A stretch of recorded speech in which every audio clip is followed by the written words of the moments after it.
Welcome all. We are live. It's September 4th, 2025. This is the Talk with... Oh, Hey, y'all. hey. Hello, everybody. We are a group called Yeshuans, and we are here to answer calls or questions from the live YouTube chat. You can call 220-222-4686. You can text that number, or you can ask questions in the YouTube feed, or leave a comment and we'll get back to it next week. Any announcements from the Yeshuan crew? Well, we have a leadership meeting this Sunday at what time, Del? Noon? That's at noon. Noon Mountain Time for those of you who have taken or are in the leadership course. We hope you'll join us on that Zoom call with Del, and we can talk about upcoming things, and we promise you things are upcoming. And then next Lots of things. Saturday, the 13th of September, we have the Cult Proof Conference. Looking very much excited to that. Delaney and Sarah have arranged for some good speakers. And so we'll talk about that. Yeah. Yeah. A lot coming forward. We're working on stuff behind the scenes that will be launched throughout the rest of this year, but also next year. So please stay tuned. But we might be quiet out in public for right now, but it will come flooding into your feeds pretty soon. All right. Grady, how about... Do we know anything about the Christian Peace Initiative conference? Well, any dates on that yet? Christian Peace, we're looking at November 7th and 8th that weekend.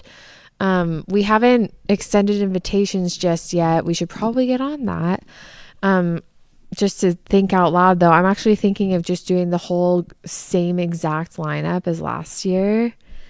I'm wondering, I think it might be interesting to see how everybody's evolved separately, but I'm not sure what you think about that.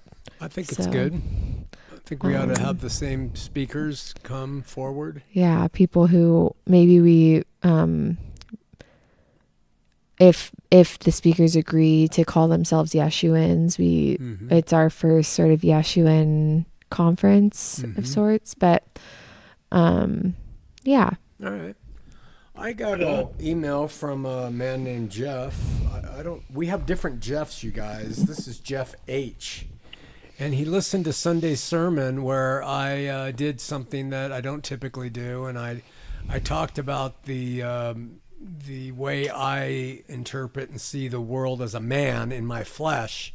And we used some Tool songs and some different things. And Jeff wrote, "Great sermon!" And then he said, "You are a hermeticist at heart." And he said, "The downward facing triangle represents the feminine. It becomes like the Star of David when overlaid with the upward triangle representing the union of opposites.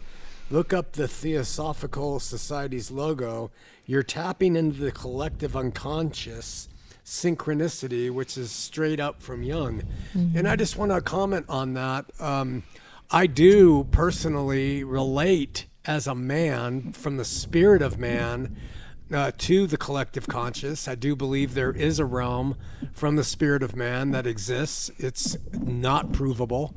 It's totally outside of most biblical contextual exegesis, but the Bible does talk about the spirit of man. And I do think it is a lesser form of insight and knowledge, kind of similar to what Nostradamus tapped into. I don't believe it is heavenly ordained, and I don't think it is a source of truth. I think it's a source of man. And so while I appreciate him assigning the Hermeticist view, the alchemical Hermeticist view that anciently goes back to, Freemasonry and all that stuff, I'm a Christian. I am not a Hermeticist. In my flesh, I am all kinds of things. That is not how I identify myself. I was only showing to, as I said on Sunday, open up the kimono of what I really am in my flesh so that people don't misunderstand what we are trying to bring forward come the 1st of next year. So I just wanted to make that clear. That's good. Do you relate to Hermeticism at all? Yeah, there's things about it that I absolutely can understand and do relate to, which is why I did study Jung and Goethe and Hegel many decades ago. And I relate to that zeitgeist idea in the spirit of the world, but it's the spirit of this world. And while I might relate to it in my flesh, I find it beguiling. I find it unsettling. I don't see it as anything that leads to goodness. And frankly, just to let you know, Carl Jung said that that Kierkegaard, who I respect greatly as the father of Christian existentialism, he called Kierkegaard almost like psychopathic because he was superstitious, and he saw him as failing to live up to the levels Jung had understood. And it was almost like he was saying, come on, Kierkegaard, come up to where the big boys play. Yeah. I resent that pride coming from him. Yeah. And that's what all this man stuff creates, pride. Yeah. I feel like that is really common for people to give us labels. Big time.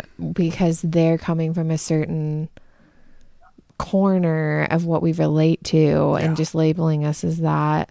And I used to do that with people when I was evaluating them from my perspective. Like it's just like an immature way of seeing things. Really quickly, Grady, you got a lot of background noise going on. I'm not sure if it's wind or something, but I just wanted to see if you might. Here, let me go ahead and mute unless I'm going to speak. It is raining here. Oh, okay. I just want to pick it up though. Okay, thank you. Do you have any thoughts on this, Grady? On that note? No, not really. And look, I'm one of those that I don't have any idea what philosophy teaches in that. So I'm interested to hear different things about it. But the one thing I would just agree with you on this is there's the idea and an understanding that a lot of people have that as soon as something you say lines up with something that somebody else said, no matter how small the part is, people tend to assume, oh, so you believe all this, and label you in with that group. Yeah. And that's just not that's not fair. It's not accurate, and it's intellectually dishonest. So that would be all I would add to it. Yeah, and I so agree with you, Grady. And it's such a cheap way to skate through life using these labels. If you want to label me personally, I request that you label me as a sold out, saved by grace, seeking faith and love to Christ alone as my arche and nothing else. If you insist on, because I'll mention the arts or metaphysics and spirit of man stuff, if that helps you feel like we relate somehow, that's okay. We might in those ways, but that is not my modus operandi at all. Yeah. And if I could just add to that, we see this a lot as well, Shawn, and I get it all the time in fulfilled eschatology. Oh, well, didn't you know this was done, and this is all being taught, and all originates from this some Jesuit priest or this or that, or hey, you're just following Don Preston and believe everything he does, and on and on and on because you see this or you see this thing the same, and that's just not true. It isn't the reality of it, and people need to listen to what's being said and not just assume they know everything that. Well, I know what that religion teaches then, and it's just not the way to do it. Yeah. It kind of, we experienced that when we talked. Grady, I think we lost you. You hung up. Call back. Keep going. It kind of happens with the Ratio Christi group that comes here sometimes, that if you say anything that even remotely corresponds to Mormonism, oh, well, you got that. And it's just. Yeah, you got that from.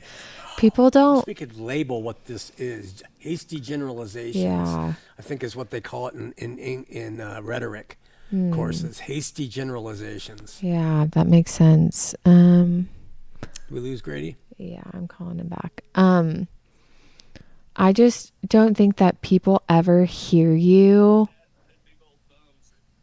It's all good, Grady. You're back. I don't think that people ever hear you in the fact that you are describing flesh and spirit separately. And like flesh is something that changes, that was different in Jesus's time, that is really affected by philosophy. Like the Bible is engulfed in philosophies of that time, and like relating to, like, understanding philosophy is just a way to understand this world and culture. And I don't think you can even understand the Bible fully without knowing Some of philosophy from that time, you know? So, well, Paul appeals to the philosophy of the Stoics and the Greeks in his day. Yeah, like there were things, or just whatever. There's the material world and how that's evolved, and where we're at now philosophically, and how your flesh relates to that from the way you grew up or whatever. And then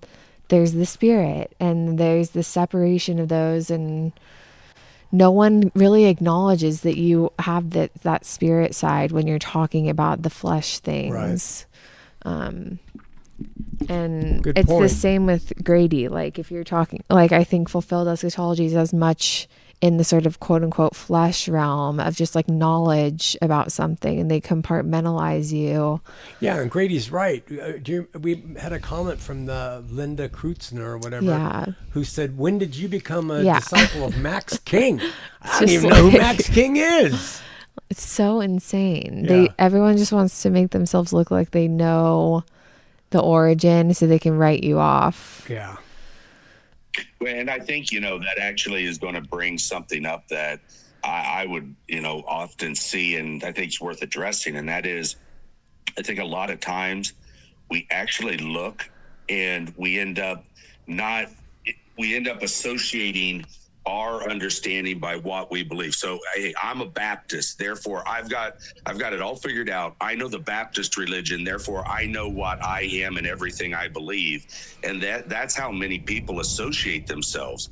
And so, to be honest, to a lot of them, it's a little confusing when they see something that we believe that goes along with something they know another religion believes. Then they automatically assign it to that whole set of understanding, because let's just face it, there are very few people who actually seek in spirit and truth and follow the spirit. They have more of an idea of following a religion and a way of thinking. Yeah. And so it gets confusing to them, I think, in a lot of times. Yeah. Amen. Check My Church says to dismiss someone's argument or idea because it originated somewhere that they don't like or argue with is a logical fallacy called the genetic fallacy. Just FYI. Thank you for that. That's really good.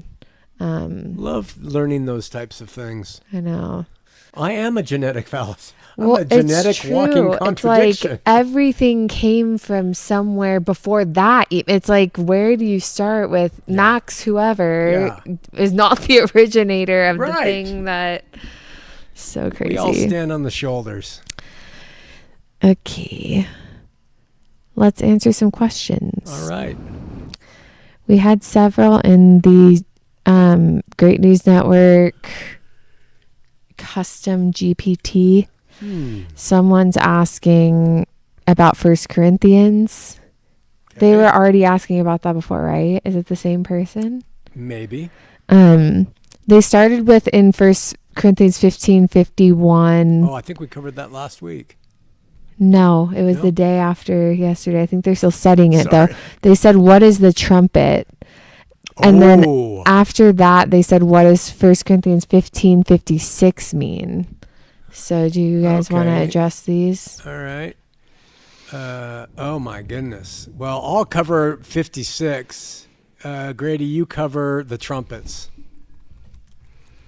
Okay, go ahead and give me that first reference again. I jumped to 1556. 1552. 51 and 52. 51 and 52. Right.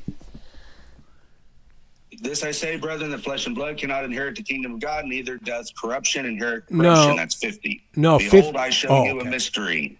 We shall not all sleep, but we shall all be changed in a moment, in the twinkling of an eye, and the last trump, for the trump shall sound, and the dead shall rise incorruptible, and we shall be changed. He's talking there about those who had fallen asleep in Christ that were going to rise, and those who were going to be caught up in the rapture at that, whenever that occurred.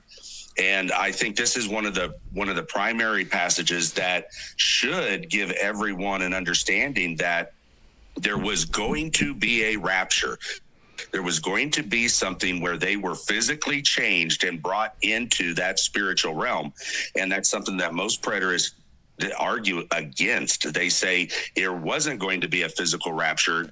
What's really being talking about is Christ coming and dwelling with them, not them going and dwelling with Christ. And I think this is one of the primary passages. No matter how you want to look at it, that was not what they are being told right there. He says very clearly, flesh and blood doesn't inherit that kingdom. So I think the last trump, if you're asking about that, that's the trump where it's come up here, guys, let's go, boom. He's going to come with the voice the trumpet of the archangel, right?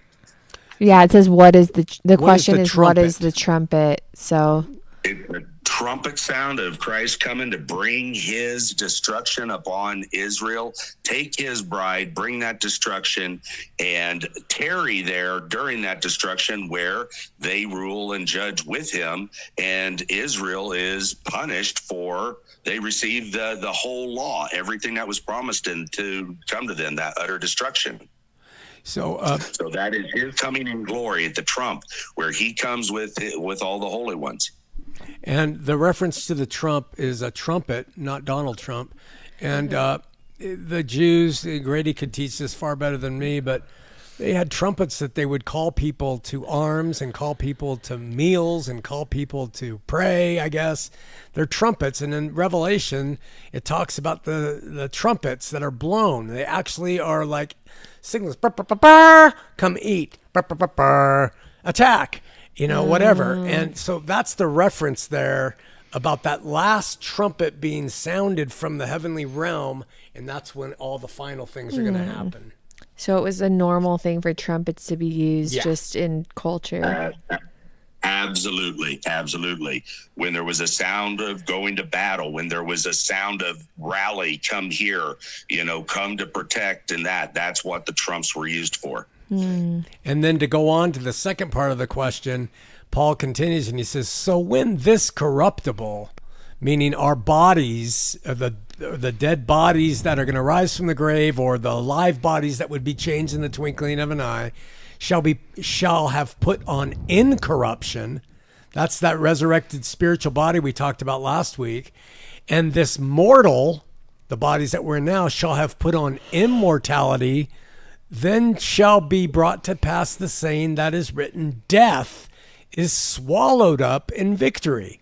And that is the place that we suggest we live in today. Death, spiritual death, has been swallowed up in victory. And then Paul says, oh, death, where is thy sting?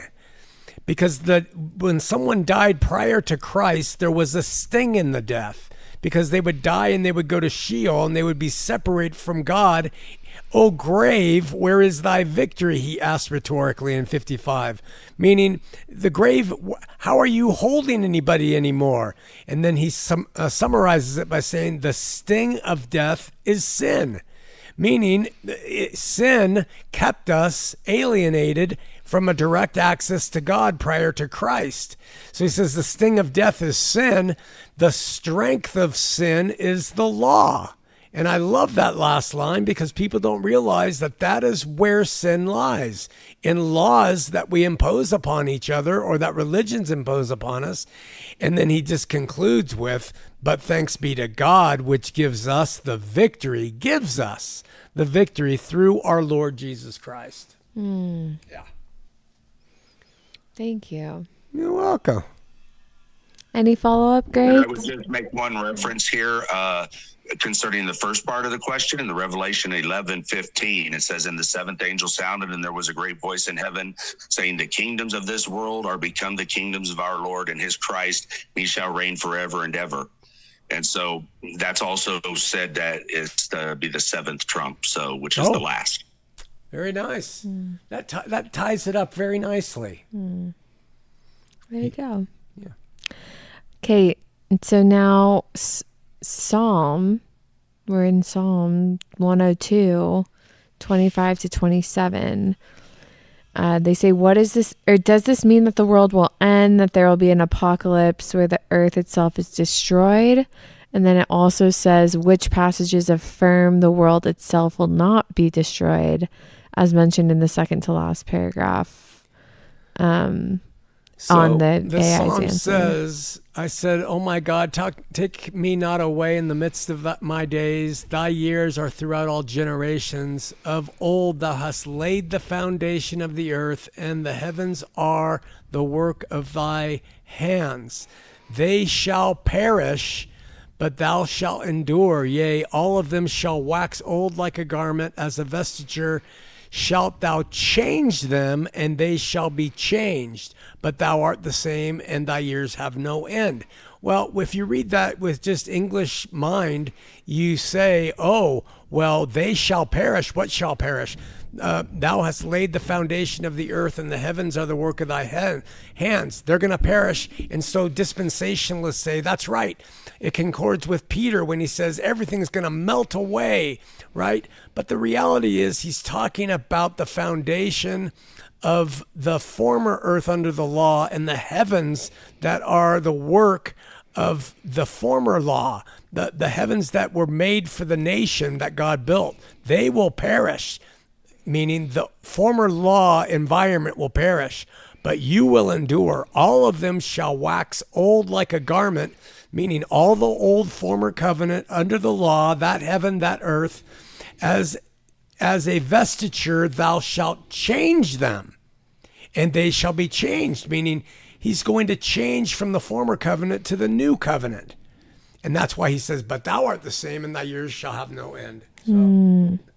And what's the if I could bring your attention to one thing, read that last verse. After all that, it says, the children of thy servant shall continue, and their seed shall be established before thee. Oh, So it's absolutely showing exactly what you were saying there, brother. Yeah, that's a great addition. I didn't read beyond. I should have.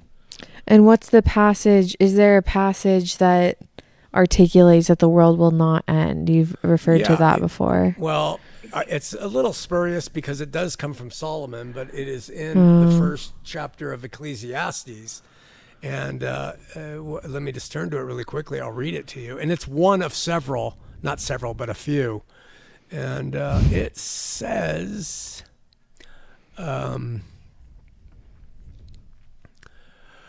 one generation passes away and another generation comes, but the earth abides forever. Wow. What's the exact verse again? Verse 4 of Ecclesiastes 1. Okay. And so you take that because there is not a passage, and I'm pretty sure I can stand on that, where it says the earth, the land, the cosmos will end. We only have the scripture saying ages will end. Wow. That is so wild. Yeah. Forever. And then also Psalms 104:5 says, who laid the foundations of the earth that it should not be removed forever. Wow. And I tell people that, and they just cannot fathom that. No way. Yeah. Why would he make this incomprehensible world that we can't even measure, and destroy it? Yeah. We might lose a big portion of Genesis 8 and the first part of Genesis 9 and the covenant that's made with Noah. And, people argue, well, see, nothing's going to cease as long as the earth exists. So he's going to destroy it anyways, but this time not by water. It's just going to be by fire. And I don't read that into that at all. He's basically saying, never again am I going to destroy the earth because of man. And as long as it is, I'm not going to take daytime and harvest and cold and heat and summer away again. Yeah. Good one. And then finally in Psalm 119, it says, thy faithfulness unto all unto all generations. Thou hast established the earth. And to borrow a line from O Brother, Where Art Thou? It abideth. No, that's not from O Brother, Where Art Thou?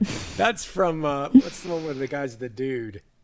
Oh, Big Lebowski. The Big Lebowski. He abides. He abides. Abides is a mod in Hebrew, and it means stands. Oh. Yeah. So there's references to. Yeah, that's really crazy. I have some questions on Psalm 103 after this, but really quickly as an aside, I saw something on social media that a new study has come out. It's social media, who knows, but it seemed trustworthy that they have been studying they've put like geolocation on the parts of your brain that have to do with spirit. Geolocation, so they can track where it is, and then they see someone die, and within an instant they tracked where it went, and it within an instant was in like the furthest galaxy. They could place it though. It was in a galaxy like billions of light years away. Is that not the trippiest thing you've ever heard? I don't bite into much. I know. That one really strikes me my too. soul. I brought it up because I usually am like, I don't want to listen to this, but that one, it scared me. I was like, wow. Isn't that crazy? Wow. I'd love to read up on that one. Yeah, I'll find more out about it. Have you heard anything about that, Grady? No, I haven't. It's only I would. cares for Yeah. it. Do you not care for that one? No, I don't buy it at all. Oh. Nothing whatsoever. You don't buy it. Sorry. Why Not at don't all. you buy it? Because there's absolutely no way to track anything into the furthest galaxy. You could never. It would be impossible. I don't buy that. They can't track anything that far. I think they can just And track even the if they distance. did, everything that you're seeing from that, I don't buy it. But I don't know. I think they arrived there because they could track the distance it was away and in what direction. So, and then they like place that, It's not like they have a location on the galaxy, but they do in theory, but like mathematically, that's what they've come up with. It's pretty crazy. Well, and another thing that's big right now, and I like it, is that apparently they were able to photograph the conception of an ovum with a sperm. Wow. And it showed a light. It showed a booming light. Wow. When that occurred. Scientists say that it's zinc surrounding the egg so that other sperm can't also penetrate it. Wow. But it looks like a flash of lightning, like a big bang. I like that too. That's crazy. Do you buy that one, Grady? I like that one. That one I could. That's more reasonable in my mind. But I might just have a bound mind. I'm too much into sci-fi to, I guess, to buy the other. But it'd be interesting to read about. Well, the other, I get hung up on stuff like the other too because everything, I never really realized this, but anything that has to do with space is a calculation. Yeah. It's not, we haven't seen it. Yeah. And it's really weird to think about that, but the calculations do freaking line up. Yeah. It's like a very robust, like impenetrable system other than a freaking black hole. But so anyway, fascinating. Yeah, and you just hit it. I mean, they know black holes exist only because of what has to be interacting, what they can see. No one's ever seen a black hole. It can't be witnessed, right? And so it's mathematical, it's theoretical, but it's pretty cool. Yeah. There's new theories that we are inside of a black hole. Oh, great. I know. That's all my psyche needs. I know. It's so scary. The black hole, the only thing that can't be defined, we're inside of one. Oh, and maybe by faith we escape it. Yeah. Holy cow. We're going off today with one man who's very non-scientific. This is not our normal way of talking. Okay. What covenant and precepts are being talked about in Psalm 103:18? Psalm 103:17-18 makes it sound like Yahweh's love is dependent on our works. And then finally in conjunction with all this, how are we supposed to maintain a covenant relationship with him in this age? The only people I know of currently talking about covenants are cults and the LDS. So start with 103, 17, and 18, basically. You want to read it, Grady? You want me to? No, I can read it. 17, 18. But the mercies of Yahweh is from everlasting to everlasting upon them that fear him, and his righteousness until children's children, to such as keep his covenant, and to those that remember his commandments to do them. So the question is, what are the covenants and And the precepts? kingdom ruleth over all. Wait, say that. Can you say that again? Sorry. Okay, the next verse is, the Lord Yahweh has prepared his throne in the heavens, and his kingdom ruleth over all. Okay, so the question is, what are the covenants and precepts being talked about? Those that were given to Israel. Yeah, absolutely. Those who entered into that covenant. Yeah, that was a covenantal agreement that Israel had with Yahweh, and that's what it's directly speaking to. And the Mormons say we're under covenants and laws today, and other churches, I guess. Do other churches teach covenant stuff, Grady? Yeah, they all believe we enter into the second covenant through faith. We come into that covenant that Christ established, and that I think we benefit from it. I think we're part of it, but we're part of it through the finished work and not through the entrance into it, if that makes sense. Yeah, that makes sense. Yeah, there's a lot of Christians that talk about you enter into a covenant with. I don't like it. With God, but so this person's question was what are the covenants and precepts, and your answer is it's not to us, but people read that that's to us because but the mercy of the Lord is from everlasting to everlasting upon and I'm guessing that's not. Yeah, okay. And it was absolutely to them then that did do that. It is everlasting, everlasting. They are with him right now. Mm-hmm. Okay, and so then they keep on going. It makes it sound like Jehovah's love is dependent on our works. It was dependent on their works, right? But is that the right way of seeing it, that his love was dependent on their works? Was his love dependent on their works for them? His mercy. His mercy. His mercy. But not his love. He always loved. I think so. Right? It sounds like, just like those passages that talk about mercy and truth. If you walk in the truth, he's merciful in that day under that covenant. Okay. And then finally, the question on how are we supposed to maintain a covenant relationship with him in this age? The only people I know of talking about covenants are cults and LDS. So is there a covenant that goes on with us now? I don't know what Grady thinks on that. I think I do, but I just believe I'm not sure really how to explain it because I'm not sure I fully understand it. Grady, help me out here, what you think about it. My personal understanding, the way I personally think about it is the second covenant, okay, the covenant that Christ set at that Last Supper before that second covenant, that was for the church. It was for the wife. It was for the one he took. And that finished union, that completed union, that coming together that was fulfilled in the rapture, that coming together is what, if you really put it all into context, it is what created and what solidified the new heavens and the new earth, right? And so that new heavens and the new earth where all are saved, especially those who believe, and it, just as in Adam all die, so in Christ all will be made alive. That is what happened. And so are we in a second covenant? We are in that covenant, but we're in that covenant through the finished work of Yeshua and him coming together in the consummation of him and his bride. And so I would say that everyone is in that covenant. The question is, are you going to be a child of it?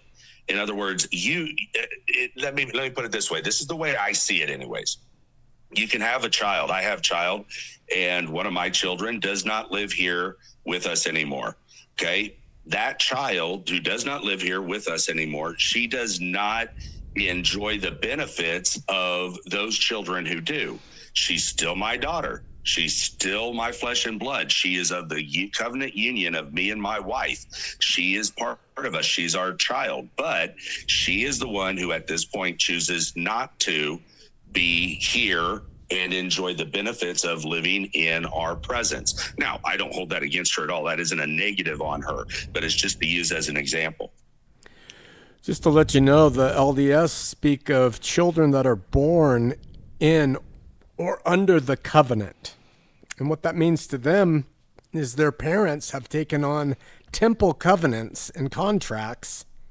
And the children that they had, once they were sealed in the Mormon temple by the Mormon priesthood for time and all eternity, those children are under the covenant. And therefore, even if the children go astray, the LDS teach that if the parents are faithful and true, those children will join them in the hereafter. That's what they mean by being born under the covenant. Lord Almighty. Yep, and now I'm going to be called a Mormon because I believe something along those lines. Oh, you must be influenced by them, Grady. You must be a Mormon. You must be a Mormon because you wear a shirt under your shirt. Yeah. No, I can see that. I can see that too. I do. But it has nothing to do. You don't think it has anything to do with temple rights? Absolutely not. Right. That's the difference. Okay. Sarah said some churches create their own covenants through their church as an extension of the Christian covenant with Christ. Two, it becomes very cultic and controlling. I'll finish what she said and then Daniel had a comment. I think of what Hebrews 8 says, fulfilling the prophecy of Jeremiah that says the new covenant is God will write his laws on our hearts and minds and forgive our sins and remember them no more. In this covenant, he shepherds us directly, no longer need a teacher.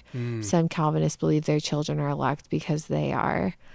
And then Daniel said the word covenant is nowhere in the New Testament, only the Greek word diathekes, which is not a covenant in Hebrew sense. So take that for what you will. I didn't know that, Daniel. Thank you. Of course, I'm going to check your scholarship, but that I don't know. Check it.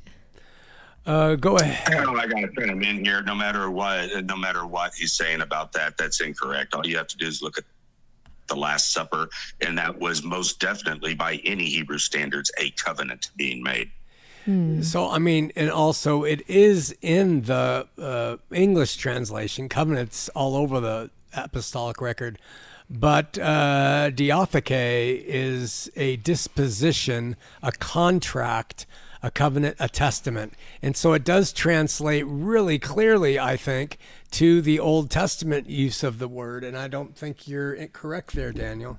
Daniel, why is the Hebrew sense of covenant different from that? Let us know from your opinion. Okay. Shall we move on while he answers? Yeah. Let's look at a couple comments from YouTube. You answered this yourself, but I wanted to read it because Hayden, Daniel says Hebrew 9:16, for where there's a covenant testament, there must be of necessity be the death of the one who made it, for a covenant testament, in brackets he puts, is valid only when people are dead, for it is never in force while the one who made it lives. Okay, hence the death of... Go ahead, Greg. Sorry. Go ahead, brother. The Greek word used in the New Testament is the exact same word used throughout the Greek Septuagint. So for covenant or brit. So again, Daniel, explain a little more clearly why that word is different. You're saying he's clarifying testament.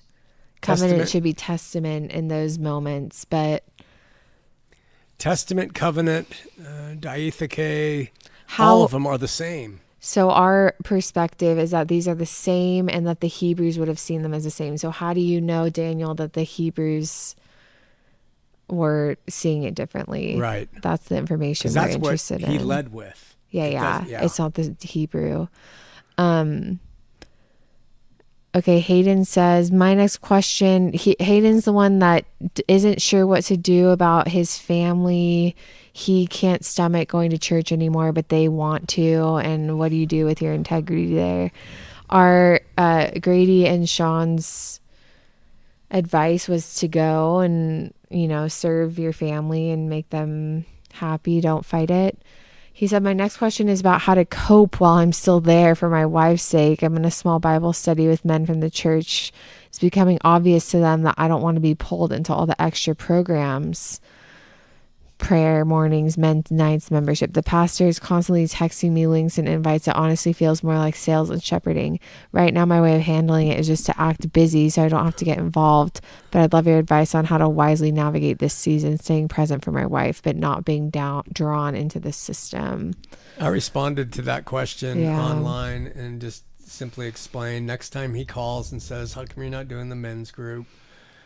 I would just say, Pastor, I appreciate your concern, but I walk by the Spirit of Christ. I am fully closer to him than I've ever been.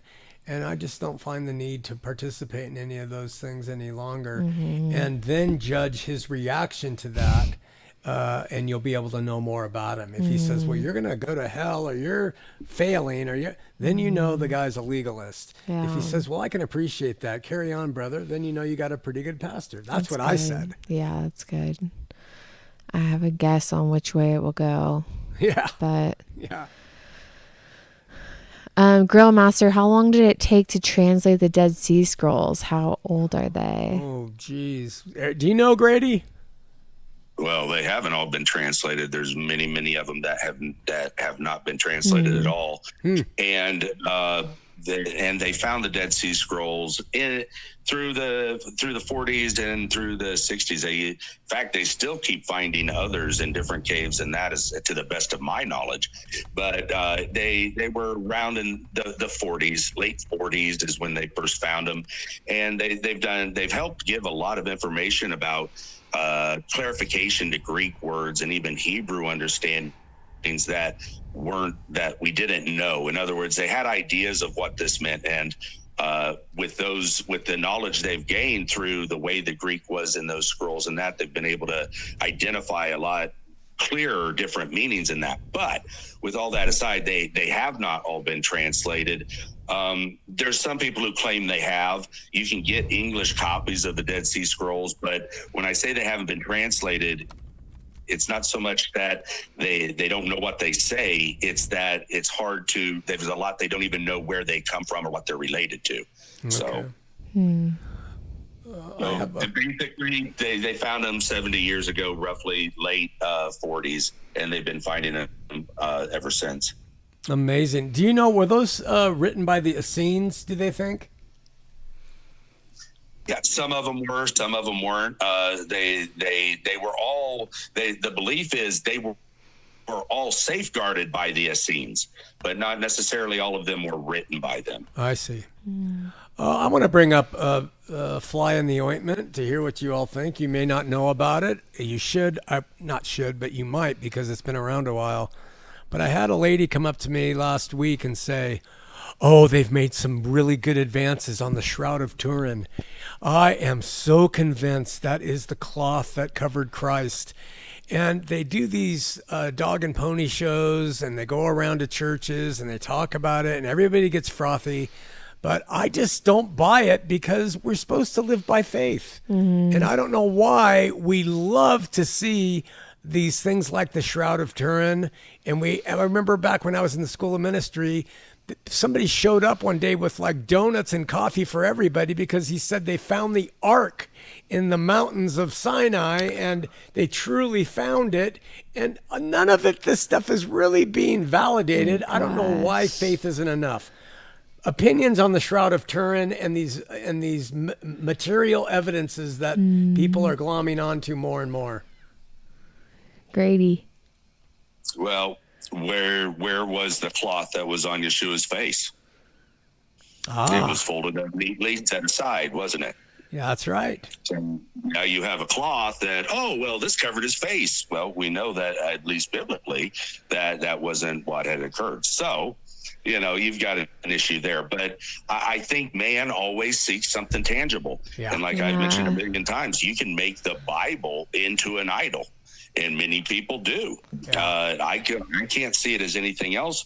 The way that many of the King James only people approach it, I mean, they have made it a tangible idol that stands between them and Yahweh. And we always want something tangible. And I think as the spirit of man always seeks something physical and tangible, even if they have to make it themselves. Yeah. And if we're going to rely on material stuff to justify our faith, then I would think that we would also rely on scientific study, which is material. And there's so many discrepancies with that thing. It's one of the most studied artifacts in the history of religion, with debates over its origins. And in 1989, radiocarbon dating tested suggested it was from medieval origin of 1260 to 1390. And many people think it was more a reflection in the light color of a painting or an artist, rather than the illuminated body of Christ shining through the cloth and burning his image into it.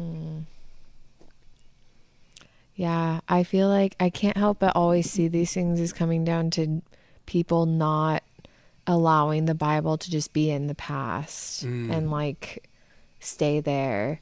Like they need it to be relevant to right now and like provable and all the different things. We definitely need it to be material, like you guys are saying, but we can't have something in the past that we also believe in that is not directly relevant to today. Those things aren't possible in people's minds. It has to be like one or the other.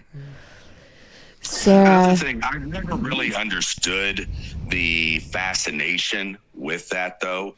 And why I say that is, look, if someone doesn't believe Yeshua existed, do you think this is going to convince anyone? And if you do believe Yeshua existed, how in the world is this going to help you in any way, shape, or form?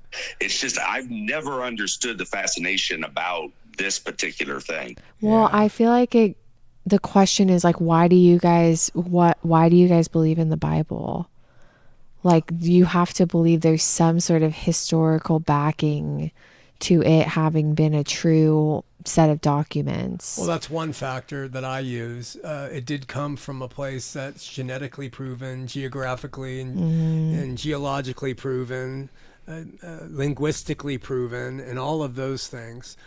So that is a material basis for my beliefs in it. But my belief in it is that it provides me with the right information to teach me things that I wouldn't otherwise know through osmosis or through the Spirit, unless God really gave me a double portion of it or something. So I like the idea that it comes from a real place, but I don't put a lot of stock in, I get questions maybe once a week from somebody, well, what about? And someone just said, what about the First Kings passage? And I'm just like, what? What do you want? I understand what you're saying. Maybe I'm wondering from Grady's point, because like you're saying, you don't understand people's fascination with it, but I also feel like you kind of appeal to those sort of arguments about knowing certain things about the culture, or knowing that this happened or that. So it seems like kind of the same line of thinking to me. Do you get what I'm saying? No, because with the shroud, that whether that is real or that isn't real, it doesn't show anything. Everybody knows they were buried they were wrapped in things, and this doesn't lead any credence to anything. So like when you're studying Revelation and you find something in history that's recorded, say through Josephus, that can give you, hey, look, this connects with this, or we can see the prostitute and what she's wearing, how that fits the high priest's garments. And you can say, wow, there's a connection. Okay, we're able to connect that. With the Shout of Turin, I mean, where I see it different is it really doesn't show anything. If you believe Yeshua existed and died, well, that's great. Here's a shroud. that could be it, could not be. If Oh, you okay. don't, well, then that shroud isn't going to prove anything. It doesn't show anything, such as making the connection between high priest robes and what the harlot on the beast is wearing. I So see. does that make Okay. sense? Yeah, that makes good sense. I see. That does make sense. I have to say, Prophet Teth is commenting in a style that is all we get on social media, where it's so vague and I don't understand. Maybe it's my tism, but I don't understand what you're trying to say. He said, Jesus saith to him, because thou hast seen me, Thomas, thou hast believed me. Happy those not having seen and having believed. And then in the middle of your talk, or the end of your talking, he went, So he's That trying to means say you something. like my voice. You're saying, luscious. Faith is good. It's just like, I say don't what know. you're thinking. Like it's all this Innuendo. Yes, everything on social media is innuendo. It kills me. Tell us exactly what your comment is. It will help everybody. Do you have a response to that though? I think the first comment was relative to Yeah. it's better to believe without seeing, which seems to be supportive of the shroud of Turin. Is it? doesn't Is that matter. what he was saying? That's what, either that or he's mocking that. He's saying, because thou hast seen me, thou hast believed. Right. It's But blessed are those who have not seen and believe. is the okay. follow-up. Okay. Yeah. Well, okay. But I don't know. Yeah, Does I'm not not tell me anything. understanding that. Sarah said it's from Tree of Knowledge of Good and Evil. It gives us knowledge of good, which is good, but to intellectually acknowledge the truth isn't the same as the humbling yourself. Humbling yourself to the Spirit of Christ. Propheteth said correct. LOL. Well, at least with the LOL, we got it correct. Okay. We're learning to decipher Prophet of Seth. People, it's so funny. People say the same comment with opposite implications. Yeah. It's like I'm at a point where I can't assume what the person's trying to say. I have never been able to decipher it, and that's why I Yeah. don't do social media, because I get in trouble. I get mad. Yes, at things the when they're person's being like, nice. What's wrong? Yeah. I was complimenting you. And then the opposite. You And think then the they're opposite. Oh, thank you so much. What? You're a jerk. I can't read it. I cannot decipher it. And it's so fast paced. Yeah, and they're really good at it. People are, you got to be on top of it. Grillmaster, do you ever see yourself visiting Jerusalem to see all the history? I would say hell no. Grady? Well, no.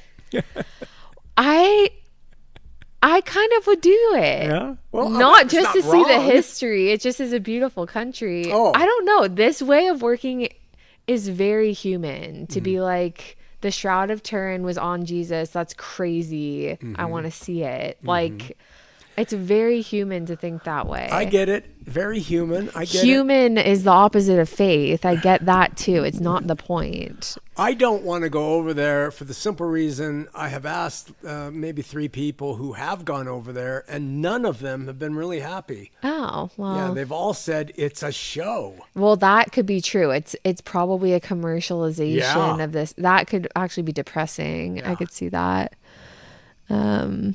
I'd rather go to Sonora, Mexico. Sonora, Mexico. Yeah. It would be great to come visit down there, Grady. Someday We we're gotta going to do have a it. giant festival in Sonora, We Mexico. got to do it. That'd be great. Propheteth says texting takes the context away. Sorry, guys, but that girl sounds like heaven. Wow. Is that to me or to Shawn? Just It's kidding. to Grady. Thank you. Oh, that girl sounds like heaven. Wow. But no need to apologize. The texting, I expect your Delaney intentions does have to a be very good. good. She's like Roz on Kramer.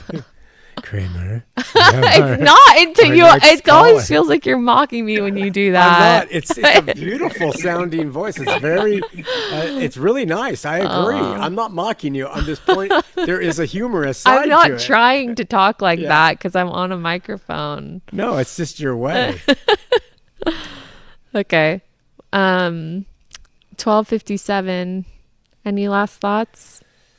Yeah, the last thought. I'm sorry, it's off topic, but when Delaney was about 11, she made a video for something something. She was very creative with all these little things.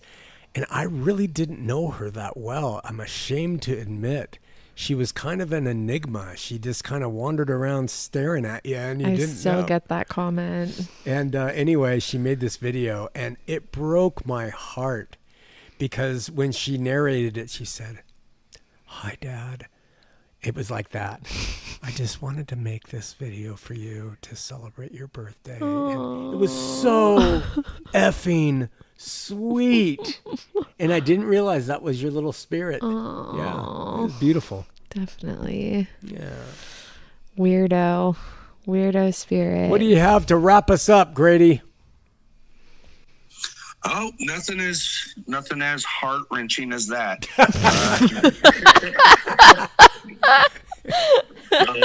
No, just looking forward to getting some material out. Check it out. I'm trying to upload a couple videos each week now.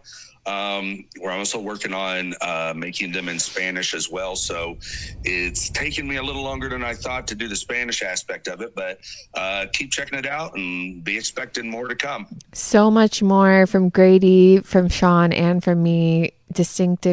Distinctively, is that the word?